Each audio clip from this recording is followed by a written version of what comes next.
Bien, la vidéo est exclusivement faite pour les réponses aux questions que vous nous avez posées dans nos différents groupes d'entraide le dimanche 19 février 2023. Pour ceux qui ne savent pas, l'Académie des éleveurs a créé plusieurs groupes d'entraide afin de réunir tous les éleveurs du monde entier. Comment font ces différents groupes? Le groupe est normalement ouvert chaque dimanche à partir de 17 h et chaque éleveur pose ses préoccupations. Si vos sujets sont malades, il faut poser dans le groupe. Si vos sujets n'arrivent pas à grandir, il faut également poser dans le groupe. Si vous rencontrez n'importe quel problème dans votre ferme et que vous avez besoin d'une solution, il faut également poser dans le groupe. Et après, nous allons faire une vidéo comme celle-ci là, où nous allons répondre question par question. Comment intégrer ces groupes? C'est très simple. Vous vous abonnez à la chaîne, puisque c'est le groupe des abonnés de la chaîne de l'Académie des éleveurs.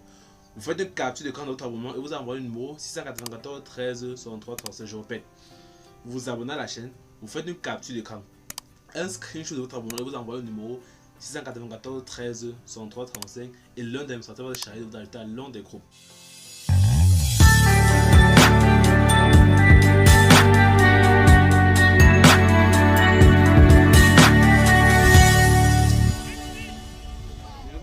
Ouais, c'est bien sorti. On va directement commencer avec les différentes préoccupations. Il y a un éleveur qui pose la question à savoir: bonsoir, s'il vous plaît, combien pèse un poulet de 20 jours normalement? Déjà, il faut savoir qu'à partir de 20 jours, on ne parle pas encore de poulet, mais on parle de poussin. Et à 20 jours, le poids est normalement dans les 856. Donc dans les 856 grammes. Et maintenant, à partir de 21 jours, c'est normalement dans les 900 grammes. Et grâce à nos formules que nous avons et que nous mettons à la disposition des éleveurs, vous pouvez déjà avoir dans les 1 kg à partir de 21 jours. Sinon, le poids moyen à partir de 20 jours est de 856 grammes. Prochaine question. J'ai une dizaine de poulets locaux qui sont en semi-liberté dans 2 parcelles de clôture. Et lorsque certains poules donnent les œufs, il y a d'autres qui se mettent à piquer ces œufs. Comment éviter cela?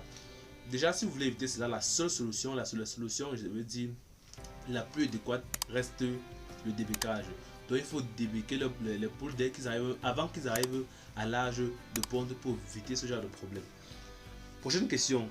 Est-ce qu'on peut remplacer les protéines par de la poudre d'asticot? La poudre d'asticot est tellement riche en protéines. Donc les asticots sont tellement riches en protéines. Mais le problème c'est qu'il faut connaître le taux d'incorporation des asticots dans l'aliment des poulets. Sinon, vous pouvez remplacer les asticots par les protéines. Mais il faut connaître le taux d'incorporation des asticots avant de commencer à mélanger cela avec l'aliment. Comment faire pour soigner les poux chez les poules? Vous pouvez utiliser la cendre de bois, vous pouvez également utiliser la terre de diatomée. Donc vous allez saupoudrer la cendre de bois ou la terre de diatomée sur les ailes des poulets pour éliminer les poux. Prochaine question. Bonsoir, mes poussins souffrent d'un mal à l'œil et j'ai remarqué que l'œil reste souvent fermé, mais une fois que je prends le sujet dans ma main, cet œil s'ouvre difficilement. Il faut également noter que c'est l'œil et cet œil est légèrement rouge. Que faire? Vous pouvez utiliser amoxicilline. Donc vous pouvez utiliser amoxicilline qui se trouve dans les pharmacies vétérinaires. Bonsoir, j'ai besoin du nombre de mangeoires et abreuvoirs pour 1000 poulets de chair. À partir du démarrage, c'est 25. Donc 25 abreuvoirs et 25 mangeoires pour 1000 poulets de chair. Et à partir de la croissance, c'est 35, donc ça veut dire 35 abreuvoirs, 35 mangeoires. Bonsoir, un espace de chauffage de 6 mètres de long et 5 mètres de large peut contenir combien de poussins? 6 mètres de long et 6 mètres de large. On va faire un petit calcul. Au démarrage, on connaît que c'est 1 mètre carré pour 50 poussins. Maintenant, 6 mètres de long et 5 mètres de large, c'est environ 30 mètres carrés. Si 1 mètre carré correspond à 50 poussins, 30 mètres carrés va correspondre à combien? Ça va vous faire 30 x 50 qui va faire quelque chose comme 1500 poussins. Ça veut dire que vous allez utiliser 1500 poussins pour le démarrage. 1500 poussins. 30 mètres carrés autant pour moi pour le démarrage de 1500 poussins. Ça c'est le démarrage. À partir de la croissance, il faut encore augmenter l'espace. Indépendamment de la finition, il faut encore augmenter l'espace. Est-ce qu'on peut remplacer le vaccin de coccidiose avec le médicament de la coccidiose? Il n'existe pas de médicaments contre la coccidiose. Il y a uniquement les médicaments contre la coccidiose. Et comme exemple, nous avons quoi? Nous avons Anticox, nous avons Vetacox, nous avons Amprolum qui peut être également utilisé dans le traitement de la diarrhée blanche. Prochaine question. Quelles sont les conséquences d'une litière mouillée? Les conséquences d'une litière mouillée sont multiples, mais les conséquences majeures sont l'apparition des maladies respiratoires qui sont dues à l'accumulation de l'ammoniac dans les fientes des poules. Il y a également le retard de croissance qui peut être observé dû au fait que les maladies respiratoires sont attaquées à vos volailles. Prochaine question. Est-ce vrai que moins l'alimentation des animaux est chimique, moins ils risquent de tomber malades? C'est la même chose chez les humains. Moins vous consommez chimique, plus vous avez des chances de résister face aux maladies. Et plus vous consommez chimique, plus vous avez des chances de succomber ou bien d'être atteint à des maladies. Comment soigner le cou tordu chez les poules? C'est un signe de maladie virale. Et on ne peut pas soigner cela. Ça, c'est un signe de maladie. Les maladies virales, on de cela que c'est vraiment difficile de soigner la pathologie quand elle est déjà à l'intérieur du poulailler. Tout ce qu'on peut faire, c'est limiter le taux de mortalité. Je le répète cela à chaque fois. Quand vous avez, je sais pas, quand votre ferme est attaquée par une maladie virale, tout ce que vous faites, c'est limiter le taux de mortalité. Parce que ce qui est sûr, vous aurez les mortalités dans votre ferme. Vous pouvez utiliser le moringa, le thym, le vinaigre de cidre pour essayer de limiter les mortalités. Mais quoi qu'on fasse, vous aurez des mortalités quand une maladie virale attaque votre poulailler. Bonsoir. Peut-on mélanger les poussons d'une semaine avec ceux de 5 semaines? Non. Il y aura les problèmes de retard de croissance. Donc c'est possible, mais ce n'est pas conseillé puisqu'il y a le problème de retard de croissance. Ceux qui sont grands vont essayer de bousculer ceux qui sont petits pour essayer de manger. Il y aura de graves problèmes de retard de croissance. Il y aura ceux qui seront très gros et ceux qui seront très petits. Et également, c'est pas les maladies également. Ceux qui ont déjà peut-être à 5 semaines, 6 semaines, là, ils ont déjà développé certains anticorps qui peuvent facilement résister à certaines maladies. Alors que ceux qui sont encore à l'état pousson là, peuvent facilement succomber aux différentes pathologies que ceux de 5 semaines ont déjà développé les anticorps. Donc il ne faut pas mélanger les poussons de 4 semaines, 5 semaines avec ceux de 1 semaine ou bien même seulement 3 jours. Il ne faut pas. Élever les poussons de même âge. Élever les poussons de même âge. Bonsoir, ma poule éternue en sifflant. Est-ce une maladie? Comment la soigner? Comment la soigner?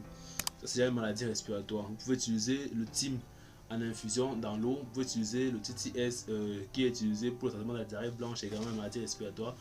Vous pouvez également utiliser amoxicilline qui soigne le coryza et qui soigne également les maladies respiratoires. Prochaine question.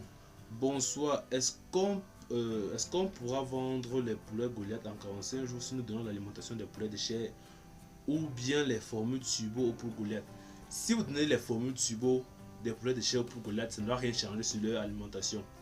Donc ils ne devraient pas grossir au même rythme que les poulets de chair. Non. Les poulets de chair ont les formules turbo. Les poulets Goliath ont les formules turbo. Les poules pondeuses ont les formules turbo. Chaque animal a sa formule turbo pour lui permettre de grandir le plus vite possible en moins de temps. Si c'est pour la chair, pour lui permettre de pondre le maximum d'œufs en moins de temps. Et nous avons cette formule turbo là. Pour ceux qui sont intéressés, vous nous écrivez par WhatsApp au numéro 694 13 63 30. Nous avons les fiches de prophylaxie, les fiches où vous avez tous les médicaments, les vaccins, donc tout ce qu'il faut donner aux poulets de chair, aux poules pondeuses, aux poules Goliath, aux porcs, aux lapins, aux poissons, du premier jour à l'arrivée de la ferme jusqu'à la vente.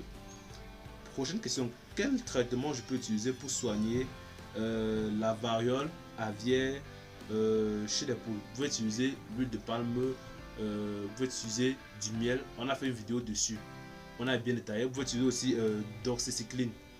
Doxycycline qui est un produit chimique qui se trouve dans la pharmacie vétérinaire. Vous pouvez également utiliser Galumine 32. Galumine 32 se trouve également en pharmacie vétérinaire. Nous avons fait une vidéo sur le traitement à base de produits chimiques qui se trouve sur la chaîne YouTube. Il faut juste regarder les vidéos les plus récentes. Donc on a fait cette vidéo récemment. Prochaine question. J'ai un problème avec mes dindons. Certains ont du mal à marcher et d'autres sont paralysés. Que faire? S'ils sont paralysés, je vais évoquer des hypothèses. S'ils sont paralysés, s'ils n'arrivent pas à marcher, et qu'ils ne présentent pas de fientes vertes, c'est que ce n'est pas la maladie de Newcastle. Parce que la maladie de Newcastle vient souvent avoir des paralysies. Donc s'il n'y a pas de fientes vertes, c'est que c'est dû à un manque de calcium. Et il faut donner une alimentation riche en calcium dans l'aliment de vos dindons. Ne donnez pas uniquement du maïs ou bien du soja, non. Il faut également apporter comment je vais dire, un aliment riche en calcium.